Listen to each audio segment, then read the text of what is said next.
تابعی ہیں سیدنا عبداللہ بن شقیق، وہ فرماتے ہیں کہ صحابہ کرام ترک نماز کے علاوہ کسی اور گناہ کو کفر نہیں سمجھتے تھے سوائے ترک نماز کے۔ صحابہ کرام یعنی ترک نماز کرنے والے کو کافر سمجھا کرتے تھے۔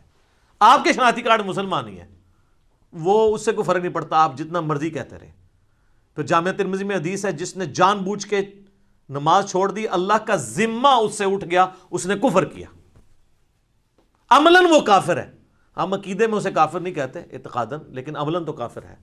تو آپ نے عملاً کفر کے ساتھ اللہ کے سامنے پیش ہونا ہے، نعوذ باللہ من ذالک۔ پھر سنن ابی داؤد میں حدیث ہے، قیامت والے دن سب سے پہلے نماز کے بارے میں سوال ہوگا، اگر وہ اس سوال میں فلاح پا گیا تو وہ فلاح پا گیا، اور اگر وہ اسی میں فیل ہو گیا تو اگلے سوالات میں بھی فیل ہو گیا۔ پھر مسند امام احمد میں حدیث ہے، مشکات المصابیح کے اندر بھی موجود ہے، نبی علیہ السلام نے فرمایا کہ قیامت والے دن نماز انسان کے لیے نور ہوگی، دلیل ہوگی اور نجات کا ذریعہ ہوگی، جو نماز پڑھنے والا ہے، اور جو بے نمازی ہے اس کے لیے نہ کوئی نور ہوگا، نہ کوئی دلیل، نہ نجات، الٹا اس کا حشر حامان، فرعون، قارون اور امیہ ابن خلف کے ساتھ ہوگا، والعیاذ باللہ تعالی۔ اللہم اجرنا من النار، اللہم من احییتہ منا فاحیہ علی الاسلام ومن توفیتہ منا فتوفہ علی الایمان۔ سنن ابن ماجہ میں حدیث ہے، ابو درداء رضی اللہ تعالیٰ عنہ کہتے ہیں، مجھے میرے خلیل محمد رسول اللہ نے یہ نصیحت کی تھی کہ اللہ کے ساتھ شرک نہ کرنا، خواہ تمہارے ٹکڑے ٹکڑے کر دیے جائیں یا تمہیں آگ میں زندہ جلا دیا جائے، شرک نہ کرنا۔ اور دوسری وصیت کیا کی؟ آپ صلی اللہ علیہ وآلہ وسلم نے فرمایا کہ جان بوجھ کر کبھی نماز نہ ترک کرنا، ورنہ اللہ کا ذمہ تمہارے معاملے میں اٹھ جائے گا۔ اور تیسرا فرمایا کہ شراب نہ پینا یہ تمام برائیوں کی جڑ ہے، والعیاذ باللہ تعالی۔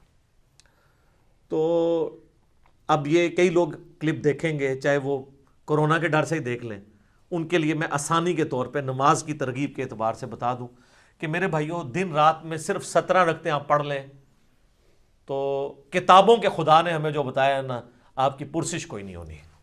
صرف 17 رکعتیں، 2 فجر کی، 4 ظہر کی، 4 عصر کی، 3 مغرب کی، 4 عشاء کی۔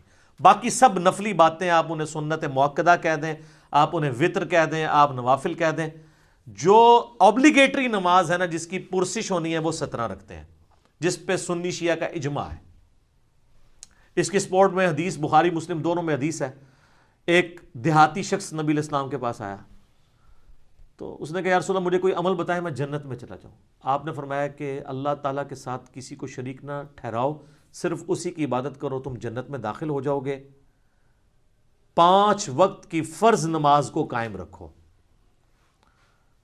فرض زکوٰۃ ادا کرو، اور فرض روزے رکھو۔ حج اس وقت تک فرض نہیں ہوا تھا۔ یہ 4 باتیں آپ نے ارشاد فرمائی۔ شرک نہیں کرنا، شرک پہلی چیز ہے بھائی جی جس تو بچنا ہے۔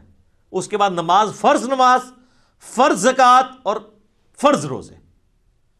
تو اس نے کہا یا رسول اللہ صلی اللہ علیہ وسلم، نہ میں اس میں کوئی زیادہ کروں گا نہ اس میں کوئی کمی کروں گا، یعنی میں نے سے زیادہ بھی نہیں پڑھنی، کم بھی نہیں پڑھوں گا۔ اور یہ بات کہتا ہوا وہاں سے نکل گیا۔ نبی علیہ السلام فرمایا، کسی نے جنتی کو دیکھنا ہے، اس شخص کو دیکھ لے۔ اچھا، اسی کو سپورٹیو ایک اور طریق ہے بخاری اور مسلم میں، وہ بھی بخاری مسلم دونوں میں ہے، کہ ایک اس طرح نجد کا رہنے والا ایک پینڈو شخص جو پرانگدہ حالت تھی، جس کی حضور کے پاس آیا، تو وہ اسی لیے آیا کہ اللہ کے نبی علیہ السلام کے اوپر ایمان لے کر آئے۔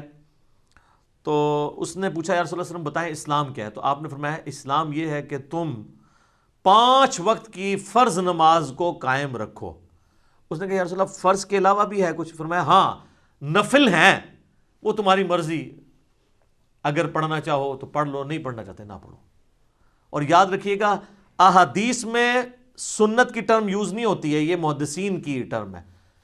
سنتیں جو ہم مؤکدہ پڑھتے ہیں ان کو بھی نفل کہا جاتا ہے۔ نفل ان کہا جاتا ہے اضافی نماز، انفال مال غنیمت، اضافی مال، نفل کا مطلب ہی اضافی چیز ہے۔